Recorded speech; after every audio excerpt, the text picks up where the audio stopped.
Today's daf we're going to be learning is Yevamot Zayin, a very interesting daf. We're going to finish the 9th chapter, move on to the 10th chapter at the end of daf. So stay tuned toward the end. We're going to get to a really, really famous and important sugya and a chapter that's a very basic chapter of, in general, in Shas and particularly in Yevamot.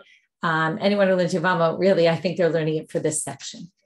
This week's learning is sponsored by Shiur Daniel in loving memory of her father, Shlomo Yosef ben Chaim Shmuel, on his yahrzeit. Today's daf is also sponsored by the Hadran Zoom family in honor of Shira Futornik. Shira, all your self-assumed aunts and a few uncles are inspired by your daily commitment to learning the daf and are a bit verklempt watching you sit daily with your dad to do so. You're realizing a dream that so many of us waited to achieve. In Masechet Brachot, Rabbanit Michelle taught us the story of Rabbi Elazar ben Azalya at a young age, already knew as much as a 70-year-old. Hareani kiven 70 shana. But he was always open to learning more. Our wish is that you enjoy the learning you achieve in your youth and always continue to find a fresh perspective in your learning. Happy belated 18th birthday from your Hadran Zoom family. Agreed to all of that. Okay, we're going to get started now. We saw yesterday the Mishnah. Luckily, we got ahead because it's a long daf about, I'm not going to review the whole thing, but we basically saw this case of a woman who married successively a Kohen, Levi, Yisrael, and had children with each of them. And then slowly they each died, right? Each husband died, and that's how she married the next one, but she still had kids. So that basically put her in the category, right, of whether to eat whichever one she was recently married to, whichever one kind of was the least, the most limiting. Like if it was the Yisrael, and she said, I kid from the Yisrael, she couldn't eat maser or truma. Once that kid died, she could go back to eating maser. Once that kid died, she could go back to eating truma. Okay, and similarly for the bat kohen, right? What allows her to go back to her father's house, right? As long as there's only no kids. Otherwise, she can't go back to her father's house, and we saw what she could eat as well.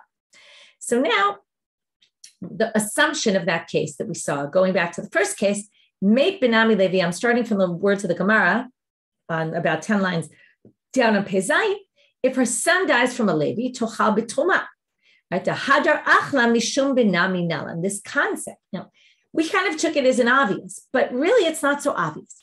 We said that if she married a Kohen, she could eat truma. Then she married a Levi, right? Then he died, but she still had a kid. She continued eating truma. Then she goes to marry the Levi. She loses her rights to eat truma, okay? And then he dies, leaves a son, whatever, okay? We continue the story. When they all die and their kids die, and all that's left is a son from the Kohen, she can go back to eating truma. Where on earth do we get that from?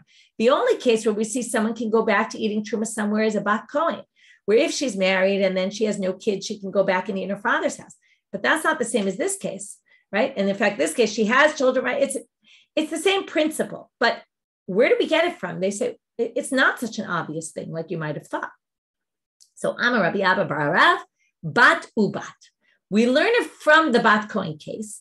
And if you remember, the pasuk said, we've seen this pasuk a number of times, ubat kohen, and a bat kohen, Kitia almanal gushav, she becomes a widow or divorced. V'zera enlan, she has no children. V'shaval beit avia kinureha. I'm going to read the whole pasuk because we're going to darshan it again today. She goes back to her father's house as she was in her youth. Remember that means not pregnant, right? When her youth means not pregnant. Milechem avia tochal, she can eat from the bread of her father. We're going to learn some things from this part also. Okay, and then v'chozar lo yochal bo, we don't need to say that. But the point is that since it says ubat, it includes not only a bat kohen can go back to an earlier situation where she was allowed to eat truma. Even this woman who is a bat Yisrael, who marries a kohen and has children with the kohen, even if later she has some other relationships, if everything's done with those relationships, she has no more husbands, no more children, she can go back to eating the truma. So that's learned out from the word ubat. So again, every time we try to darshan this ubat, and by the way, you might say, we've already darshan this ubat. How can we keep darshaning more things? It's a really good question. I don't have an answer to it. Normally, you can learn one thing. This clearly we've darshaned a bunch of times. Kiman ki Rabbi Akiva de darish vavim. What are you saying? This is only like Rabbi Akiva who darshans the vavs, right? Because not everybody thinks every vav in the Torah can be darshaned, right? It's just there. It's not so important. Afilu tema Rabbanan, even if you hold by the rabbis, kula ubat krayatera. The whole word ubat is extra. Okay, so that's how we learn it. I see you're asking about the bat Yisrael eating truma because she has a son still from the Kohen. Again, this is after she had a son from the Levi and after she had a son from the Yisrael. If they all die out and we're left with just, the only thing left for her is no more husbands, just a son from a Kohen, that allows her to eat in the Kohen's house. That's the whole chiddush here. She can revert back to a time when she ate truma, even though in the interim she didn't. Okay, and that's the big chidush, and that we learned from the bat kohen case. Now, Tana Rabbanit, we're going to bring another bright about the bat kohen. Now we're switching. Okay, spotlight was on this bat Yisrael who married a kohen, then a Levi, then a Yisrael, and then they all died, etc. Now we're back to the basic law of a bat kohen going back to her father's house. Remember, we had this distinction a few dapim ago on daf pei, I think it was pei aleph, definitely on also pei bet. Rabbi Yochanan and Rish Lakish about the androgynous. Remember, the male androgynous, we treat the androgynous as a male, and the androgynous permits a woman to eat truma, okay? If the androgynous is a kohen, then that androgynous permits the woman to eat truma. Now, we said there was a machloket. Does the androgynous allow the woman to eat chazeh v'shok, the thigh and the breast from the sacrifices? That's another gift that goes to the kohanim. We had a machloket, yes or no, based on truma d'oraita to Rabbanit. If you remember that whole machloket, again here we start distinguishing. When a bat kohen goes back to her father's house, she cannot eat the chazeh v'shok. She only gets to eat the truma. We're going to see 5 different sources for this, where this is learned from. So, Rav Chisda, Amar Ravina Bar Shila, Maikra, what's the pasuk? What's the proof text? Well, another verse about the bat kohen, the pasuk right before where we just read. Ubat kohen, we're in Vayikra Kaf Bet, pasuk Yud Bet. Ubat kohen kitia leish zal. Once she marries somebody else, he betrumata kodeshim lo tochal. She can no longer eat from the trumata kodeshim. Simple reading would be, well, it's truma. On the other hand, it's kodshim. Kodshim is sacrifices. So what does this mean? So they darshan it to mean bimuram min hakodeshim lo tochal. Things that are taken from sanctified items, sacrificial items, which is the chazeh v'shok, which is taken out of the sacrifice, that she can't eat. And this verse means forever.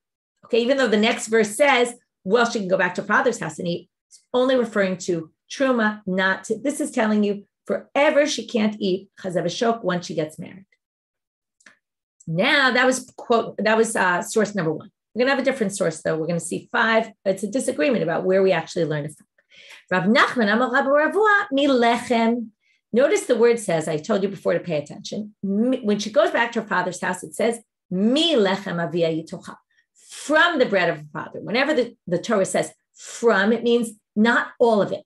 From the bread of her father she can eat, but she can't eat all the bread of her father. Bread in this context is meant to be understood. According to this drashot, we'll see in a different drashot, opposite, is meant to be understood as food in general, not bread, but from the food of her father she can eat. Now, milechem means from the food of her father she can eat, which means she can't eat all the food of her father. She can only eat some of the food of her father. So what's excluded? Prat l'chazeh v'shok. Let's exclude the thigh and the breast. Matkif l'rami barchama. Before we get to options 3, 4, and 5, drashot, we're going to now have a question on this one. He says, wait, why are you saying, I agree that milechem is limiting, but maybe it's limiting. It's saying she can eat from the bread, but there's something else that doesn't happen, that she doesn't revert back to that used to be. Why don't you say, Ema, which means say, prat la parat nedarim. Maybe it means that once she gets married and goes back and then divorced or widowed, goes back to her father's house, he can no longer nullify her vows. Remember, he can cancel her vows when she's married. Her husband can cancel the vows. So you might think if she's going back to her father's domain, he can nullify vows. The fact is he can't anymore. Once she's married to somebody, she doesn't go back to him being allowed to undo her vows. So if that's the case, maybe that's what this verse is teaching us, that halacha. Milechem avia tochal, she can eat from the bread of her father, but he doesn't have full rights to everything about her, meaning he can't undo her vows. So Rava says, that's not a question. Rava kvar paskat tana de Rabbi Yishmael. They already taught it in the house of Rabbi Yishmael. It's not learned from this pasuk, it's learned from somewhere else. The Tana de Rabbi Yishmael, it's actually learned out from the section that talks about the vows of a woman. It says, V'neder amanal grusha, and it's actually skipped a few words, asher asra nafsha. Okay, if she takes a vow to forbid herself to do something, yakum aleha. It's on her, which means no one else can nullify them. Now the Gemara says, Mata muloma. What is this teaching you? Follow. who would be able to nullify her vows? She's not under the father's domain and she's not under the husband's domain. So who on earth would anyway be nullifying her vows? Why would you need a verse to tell you this?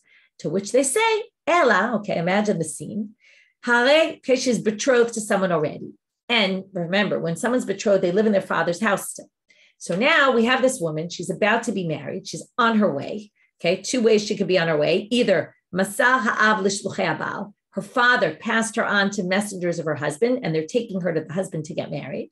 Or shemaslu shluchei ha'av l'shluchei habal, where the messengers of the, or maybe the father didn't send her himself, he sent messengers, it really doesn't matter, sent his own messengers, because shlucho shel adam kimoto is as if he did it himself. But anyway, he sends messengers to the husband's messengers, meaning she has a group of messengers escorting her to another group of messengers. So she's basically in between the father and the husband. And what happens? You know already because of the verse. Nit armelo nit garsha b'derech. While she's on the way, the husband dies or decides to divorce her. Remember, you need a divorce from erusin, from engagement, betrothal. So in the middle, now this woman, if she was already married, she'd already been taken away from her father. And obviously the father can't nullify the vows. This woman is right in between. She's in between her father. She hasn't fully left her father because either her father's taking her, right? He passes her on. But this is a good question, right? When you pass something, it's like also responsibility. If I'm returning something to you and I give it to a messenger who gives it to a messenger, at what point am I no longer responsible for it? Okay. So here we have, right, this in between. She's right in no man's land, you could call it. So what do we say? What do I call her? Beit avia shel zo or beit bala shel zo, right? We assume she has to be kind of somebody's responsibility.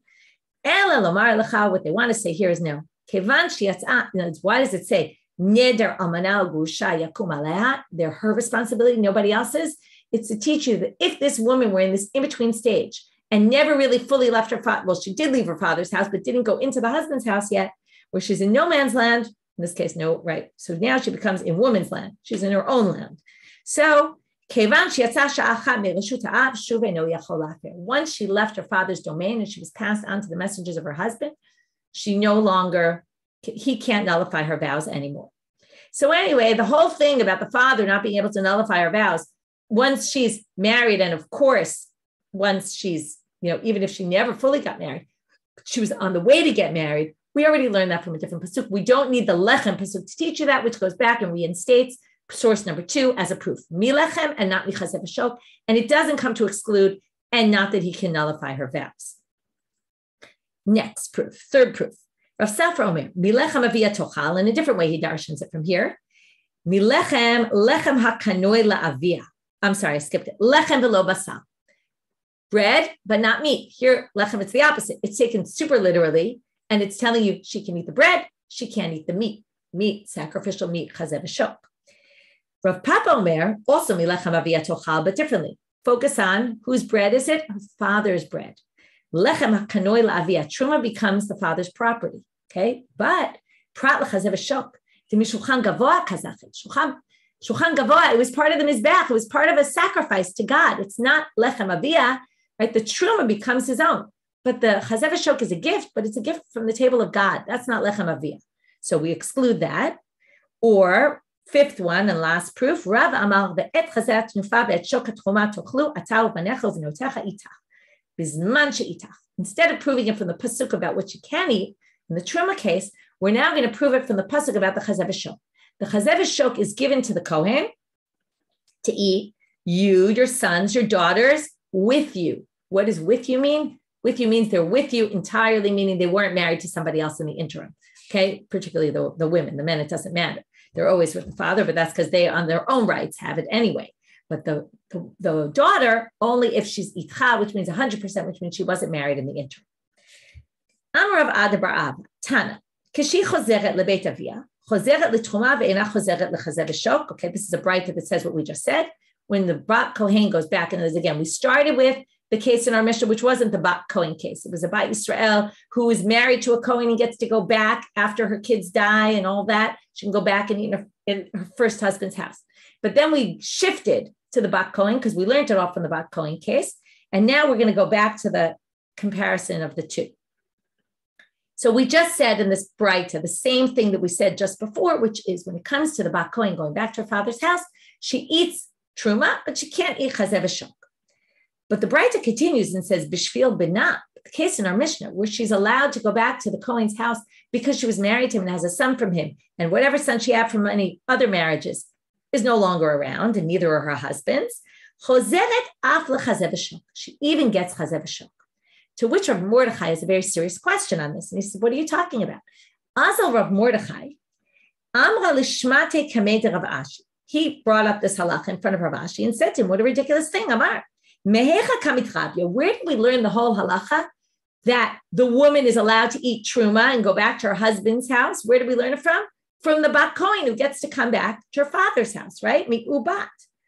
And now you're going to give her more power than the bat kohen has, right? The whole halacha was learned out from the bat kohen. And now we're going to say, well, if you're the bat kohen who goes back to her father's house, you can't eat the chazev v'shok.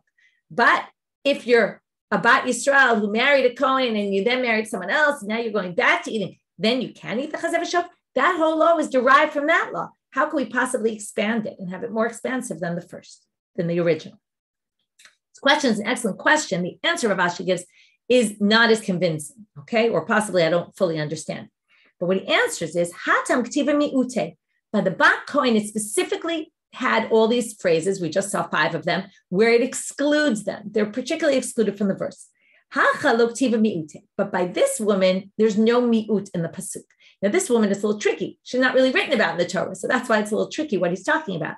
But maybe it just means a woman who has zchut, a wife of a kohen has zchuyot to eat truma, and there's no limitations. And therefore, it comes from that base halacha, and there's no limitations there, and therefore the limitations are exclusively for the bat kohen.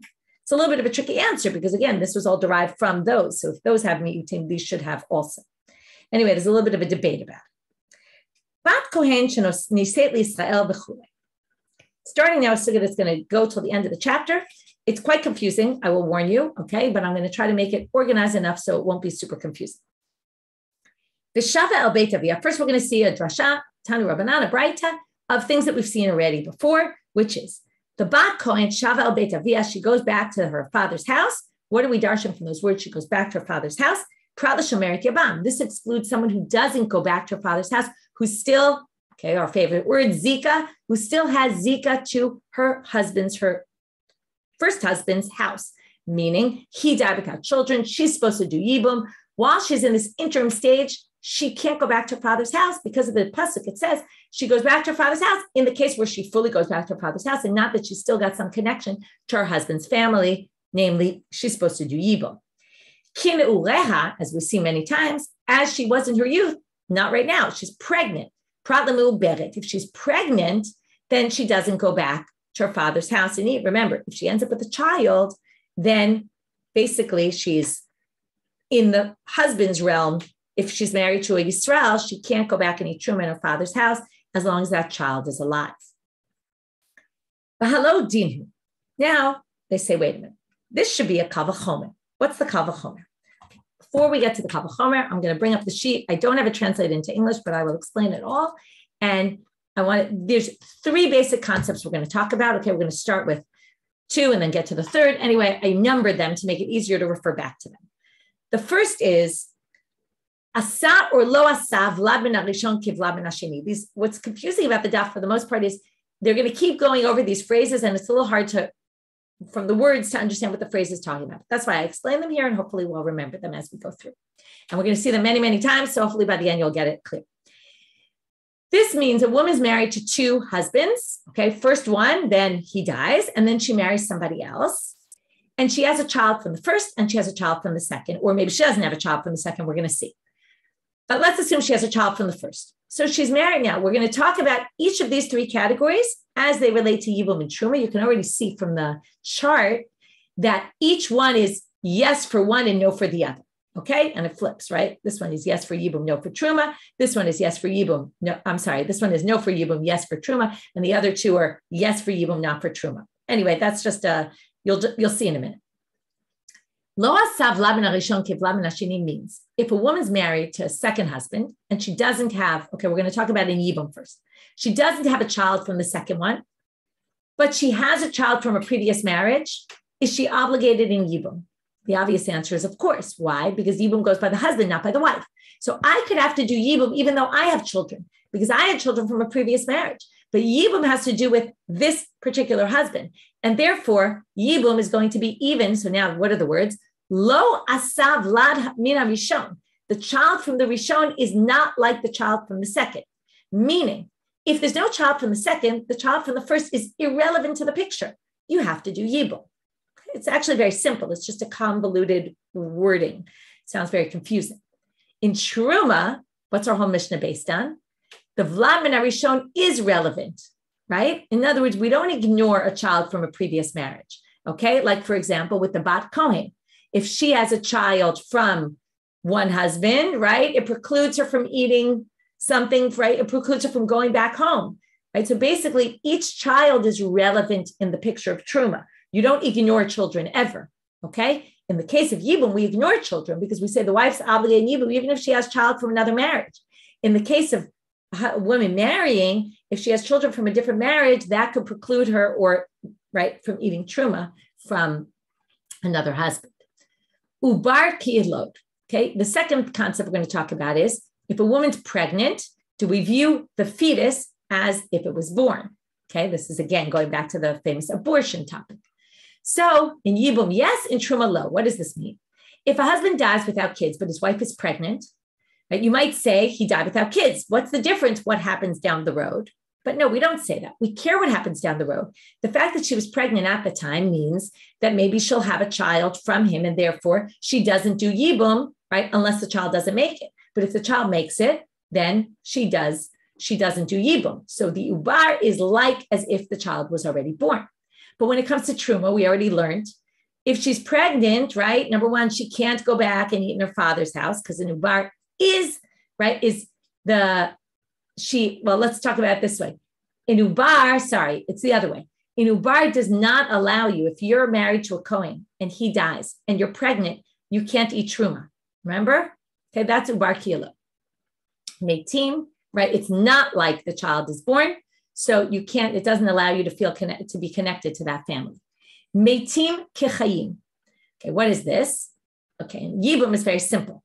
If you had a child, we talked about this before, you had a child when the husband, right, the husband dies and there's a child there, but then the child dies and you haven't done yibum yet. But we don't care because meitim are like chayim. The live baby, right, a dead baby in this case is like a live child. It's as if since he died and the child was alive still, even if the child dies, it's right, you might have thought, oh, it's as if he doesn't have children in the world. No, he had a child when he died, so therefore you're exempt from yibum. But when it comes to our case, what did we say with the truma? Every time the kid dies, right, he's dead. He's out of the picture. He's not treated like a live child. Okay, those are the three laws you have to know in order to get started. Again, we'll review them as we go through if it was a little confusing. So now they say, why do you need to say, if she's pregnant, she can't go back to eating in her father's house? Okay,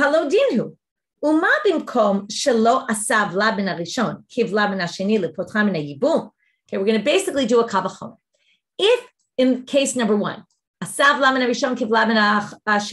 meaning we don't, right? We lo asa. By yibum, this law is not applicable. If she has a child from her first marriage, she still is obligated in yibum. We ignore that child, right? It doesn't allow her to be exempt from yibum. And yet, asa ubar ki yelod, but yet if she's pregnant, she doesn't do yibum because the ubar is considered as if it's a child. Therefore, so now, if that is no, and yet number two is yes, then if by truma, number one is yes, then we would assume by vachomer, number two would be yes. So, in a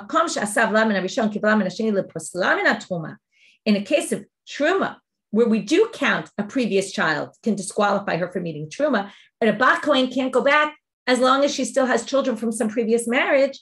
Wouldn't we then say that in this halacha of number two, the ubar would be as if it was born? So they say, right, and therefore, it would be an obvious halacha, the prat lemu'uberet. If she's pregnant, she doesn't get to go back to her father's house. To which they say it would be obvious from a vachomer. Why do you need a pasuk to teach it? So the answer is no, lo mali. And then now they say, wait, there's another issue though. Mali asa ubar ki yelod le'inyan yibum. And that's why we were trying to say, look, number one by yibum is no. Like if you just look at it simply, the way they're doing it like this. Number one by yibum is low, meaning the child from the first marriage is irrelevant. And yet ubar ki yelod.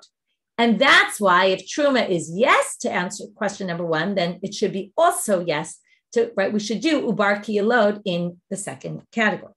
So now they say, in the end, they say, one second. Okay, so now they say, no, na'aseh ubar ki yelod le'inyan truma shelo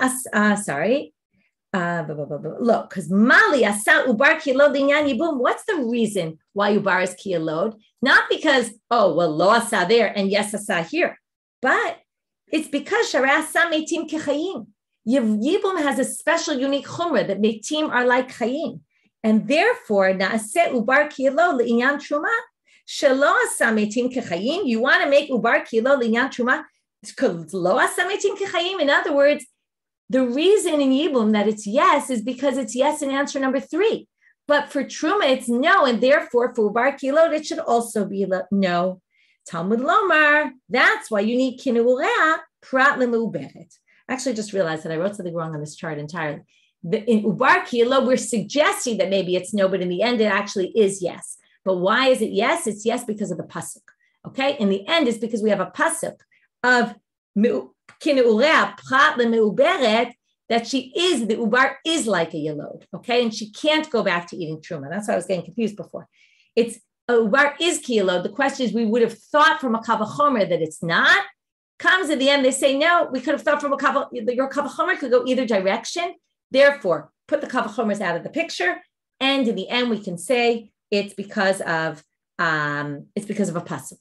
That's why we needed the pasuk. That whole point was basically to say, why do we need the verse? Prat le'meuberet, that's the reason, right? Kinu'urea, prat le'meuberet. You couldn't have learned it from a vachomer because we have two different things that are different, an opposite halacha. You could have said the vachomer in different directions, and therefore we ignore it. Now we say the following. First of all, why do we need a pasuk v'zera einla, and why do we need a pasuk of a meuberet? Theoretically, a meuberet also kind of has zera, right? She has some child. So why do we need both by truma? So they say, right, 2 reasons, right? She can't go back if she has children, and she can't go back if she's pregnant. Why do you need 2 separate psukim for this? Itzrich lemichtav zera einla, and itzrich lemichtav meuberet, and itzrich kinu'urea, and itzrich lemichtav b'zera einla. Why do you need them both? You would have said mi'ikar chagufa v'hashta trei gufe. In the beginning, this is a fascinating thing, especially as a woman. Just be prepared, okay? You might have come to this, I would say, a little bit of a ridiculous thinking, which is what? If you only had zera einla, don't go back if you have children, what would you have thought? Well, I left as one person, and now I'm 2 people, and that's why I can't go back to my father's house. But you might have thought if I'm pregnant, if I'm meuberet, to mikara chagufa, v'hashta chagufa, you're still considered one person. And even though, right, sometimes when you're pregnant, you eat for 2, but you're basically one person, you might have thought you could go back. And that's why they tell you, no, not meuberet. You might have thought you could go back straight. That's why you need the meuberet. Okay, the next one is a little bit strange.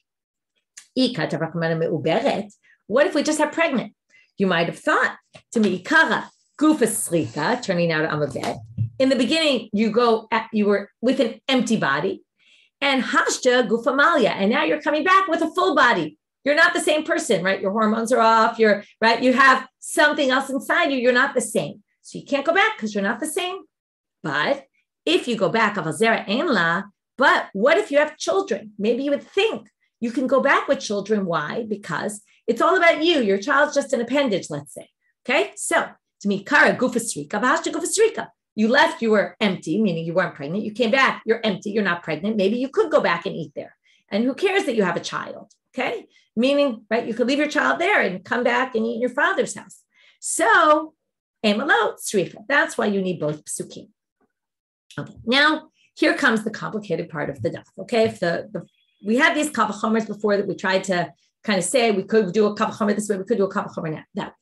Now what the Gemara is going to do is going to focus on these number 1 and number 3 on the chart. The 2 issues, okay, we're ignoring right now ubar ki yelod, and we're going to focus on Asa or lo asav laman harishon kivla min hasheni and metim kechayim. And what they really want to get at is this chart at the bottom, which is from what verse do we learn these 4 laws? Okay, in yibum, lo asav laman harishon kivla min hasheni, which again means you can't count a child from a different marriage to exempt a woman from yibum. It only goes by the father. Number 2, by truma, you can count a previous child. We don't ignore previous children. They're very relevant for either not allowing you to go back to your father's house or allowing you to go back to a Kohen's house or all those things. Once you married someone else, we don't ignore previous children. Okay, whereas by yibum, we totally do. Metim kechayim is the opposite, where by yibum, we consider a dead child as if he was alive, meaning if he was alive at the time of the husband's death and then dies later, we don't say, oh, now you're exempt from yibum. And when it comes to truma, though, a dead child is irrelevant. Once the child dies, you can now either go back to your father's house because you have no children anymore from any other husbands, or the reverse, okay? So dead, right? Metim are not considered like chayim. It changes the situation as soon as the child dies. Now, what we're going to basically end up concluding is each one is learned out from a verse, but the way we're going to get there is by saying, if we tried to do we could have done a vachomer. If it weren't for the verse, we would have derived, okay, they're basically, what they're going to do is in order, right? They're going to basically try to learn number 3 from number 1, vachomer, number 3 by yibum, vachomer from yibum and truma of number 1, and number 3 of truma by vachomer of yibum and truma of number 1, and then they're going to flip it and say, maybe we could have learned number 1 from number 3, vachomer, and each time they're going to say, theoretically, you could have had a vachomer to teach you that the law is going to be like yibum or like truma, and in the end, we have a verse to say it's not. Okay, that's basically, we're going to have 4 suggestions of vachomers. So starting with the first one, I'm going to skip the simanim. These are just simanim to remember what we're doing, but I'm going to skip that. Amalei Rav Yehuda midiskarta leRav. Lo na'asem metim kechayim li'inyan yibum v'vachomer. So we're starting with number 3, metim kechayim, and the fact that we say that by yibum, okay, I highlighted it here on the sheet. By yibum, we're in the bottom line of the chart. Metim kechayim kain by yibum. Yes, it's true. Metim are like chayim. Why don't we say they're not from a vachomer? We could have said, Uma b'makom she'asav lamin harishon kivla min hasheni lepos lamin truma. When it comes to truma, we say, asav lamin harishon kivla min hasheni. The answer is yes. And yet, when it comes to metim kechayim, the answer is no. Okay? Lo asa metim kechayim. So therefore, here comes the vachomer. Makom shelo asav lamin harishon kivla min hasheni lepos lamin yibum. If number 1 is if by truma, number 1 is true, and number 3 is not true. So if by yibum, number 1 is not true, of course, then 3 will be not the case. Okay, you follow? That's the logic of the vachomer. Einodin shalom na'aseh metim kechayim, right? So of course, then we shouldn't do metim kechayim. So they say, right? Shouldn't we say that? So therefore, I'm just going to read it again. So makom shelo asav lamin harishon kivla min hasheni lepos lamin yibum. When it comes to yibum, if number 1 is not true, then we ignore the first children. Then obviously we should ignore, right, a child who's dead. Lo na'aseh metim kechayim. That's the vachomer. Talmud lomar. Therefore, we have a pasuk to teach it. What's the pasuk? The Torah's ways are pleasant. They're not meant to ruin people's lives. Now think about it, okay? Maybe we should use this keep this in your mind for the next case where we are going to ruin someone's life when we get to the next Mishnah. But right now, we're basically saying the Torah's ways are noam, are pleasant, meaning that if we said a dead could be, if a child dies, all of a sudden you're now going to be obligating yibum. Imagine this poor woman. Her husband dies. She has a child. She thinks she's not obligating yibum. She goes and marries someone. And then it turns out we tell her, oh, by the way, your son now died. Well, you have to do yibum for your first husband, and now you're married, you're stuck. Or even if she wasn't yet married, but she's already dating someone, and then all of a sudden we say you have to do yibum with your brother-in-law, it would mess up her life. So we don't do that. Next. Okay, now we're going to look to what about by truma? Okay, again, each one supposes we know some other halacha, right? And then we kind of raise that in the air. Maybe that's not the case. So when it comes to truma, maybe we should make metim kechayim. We should say dead children are relevant as well. You can't ever go back to eating truma at your father's house because you had a child from your other husband. So what's the vachomer? Again, we're now going to do the flip. Ma by yibum in section number 1, bimkom shelo asav laman harishon kiv laman hasheni lipotcham yibum, and yet even though that halacha is not true, meitim are kechayim. So obviously in a makom she'asav laman harishon kiv laman hasheni, when the first son is still relevant in the picture by truma, leposlam in a truma, to disqualify her from eating truma, eino din shenaseh meitim kechayim, wouldn't we make also dead children like live children and be stringent? So Talmud Lomar, that's why we have a special pasuk that says v'zera ein la. No, because it all depends on, do you have children or do you not have children? And right now, ha ein la, child's dead, there is no zera, and therefore we learn from that verse it's not the case. Next option. Now we're going to do the exact flip. We're not going to look at number 3. We're going to look at number 1. Maybe we should exempt the woman from yibum if she has a child from a previous marriage. Right, again, which would be ridiculous from all we know of yibum. But again, this is a purely theoretical discussion.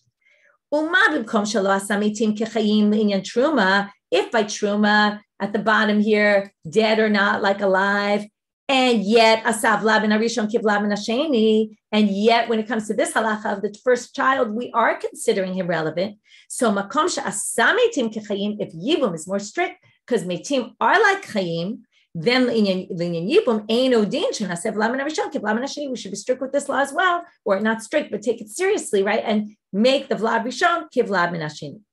Talmud Lomar, that's why it says ubein ein lo. The pasuk teaches you, no, he doesn't have a son, ha ein lo. It's all about the husband. It has nothing to do with the woman. It's all about the man. He has no children, and therefore yibum is necessary. Last option here, last suggestion, lo na'aseh laban harishon kiv laman hasheni l'truma mikal vachomer.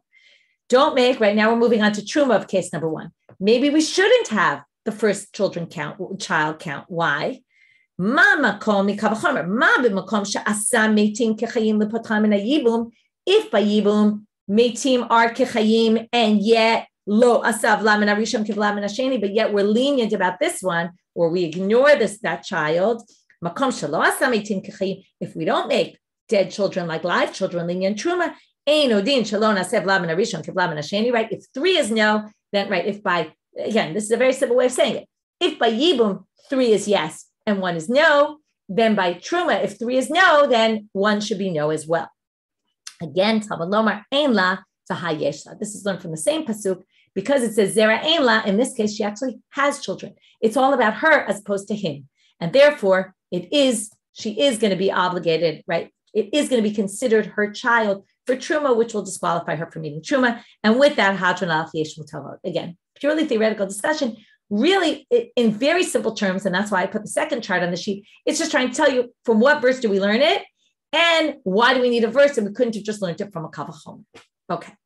Now moving on to a super central sugya in Yevamot and in Gemara in general, which is number 1, testimony. What kind of testimony is accepted? We know by Torah law 2 witnesses. Okay, we're now going to have a woman whose husband goes abroad. She thinks he's dead. Okay, unfortunately, it's still a relevant case in our day where happens, right? 9/11 was a big situation, right? You didn't know were people alive or not.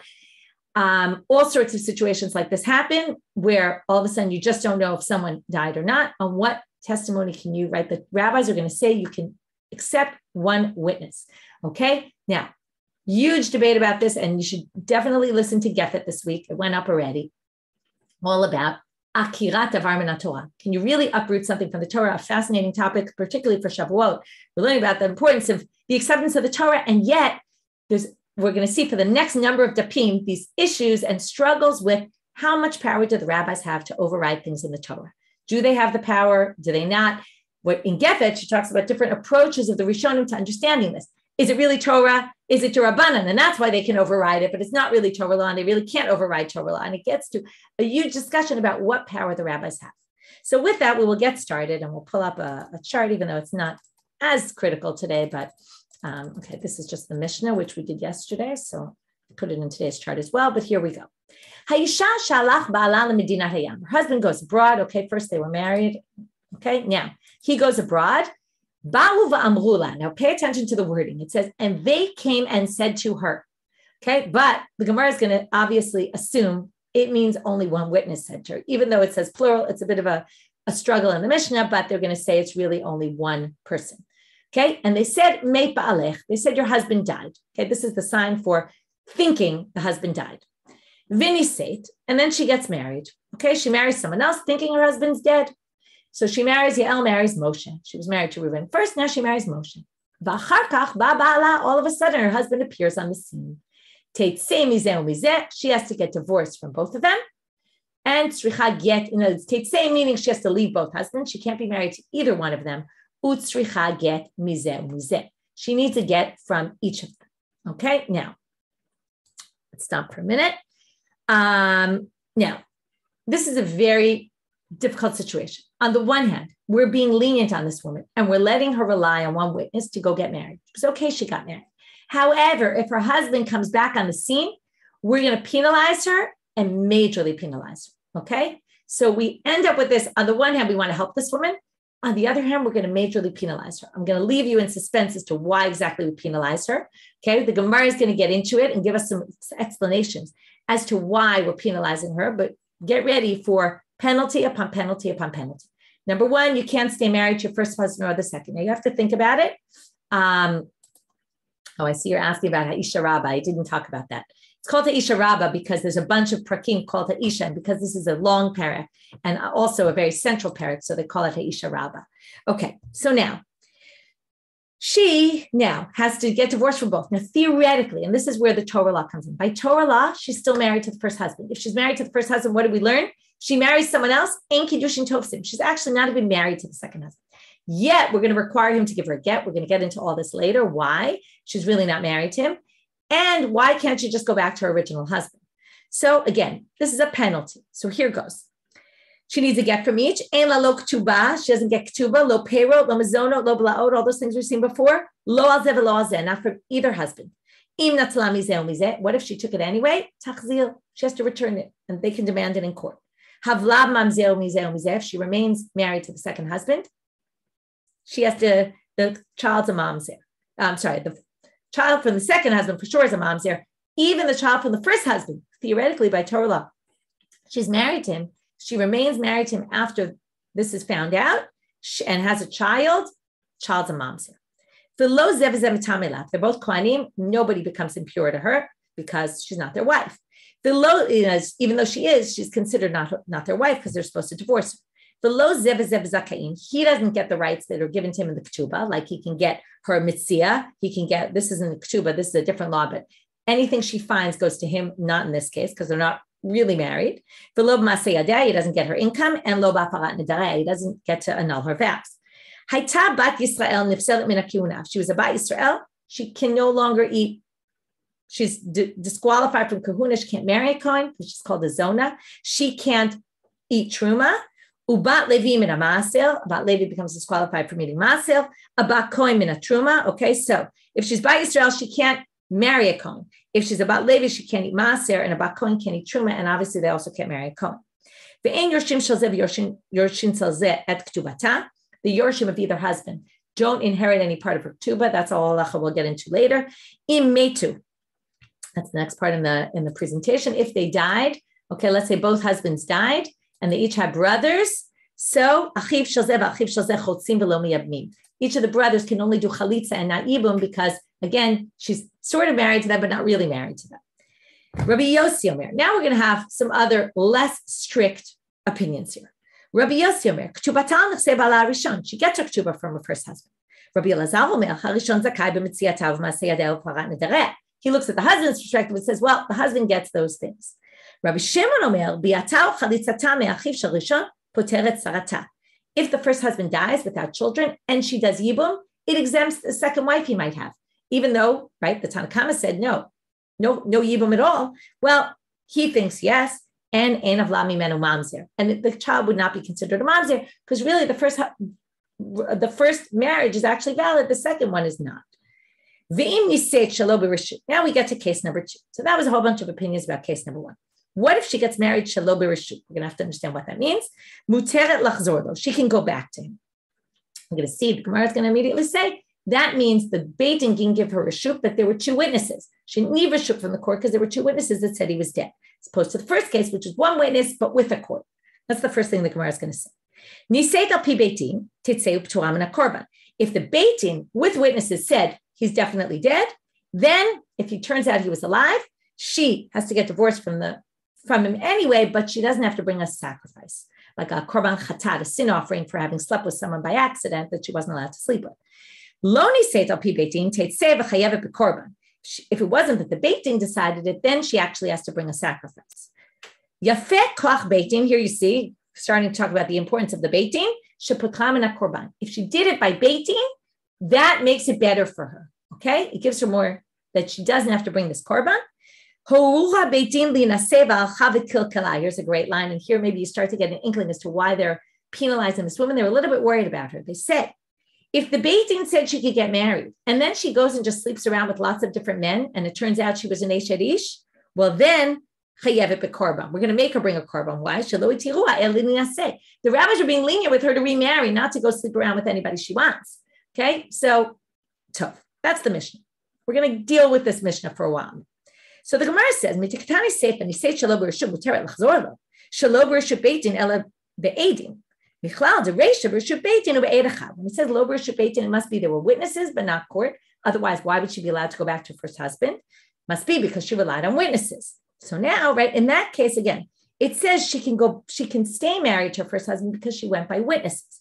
So now they say, it sounds like then the first part must be Bereshut Beit Din with only one witness. Okay, even though it said Amrula, they assume it must be. Alma Erecha Ne'eman. This is the big sugya. One witness is clearly trusted. Utna Nami, Huchseku liot b'siyin al pi ed mi pi ed, isha mi pi isha, isha mi pi eved, umi pi shikha, Alma Erecha Ne'eman. We'll stop here for today. This is a really big line. This basically says the rabbis clearly allowed her to marry based on one witness, based on hearsay testimony, based on testimony of a woman, based on testimony from a woman from a slave or a maidservant. We're super, super, super lenient here about what witnesses we will accept. Again, remembering though, eventually we might penalize you though if they were wrong. Okay, so we're in this, a lot of confusion at this point. We'll get into the sugya a lot more in depth, fascinating sugya. And with that, we'll end today's class. Have a great day.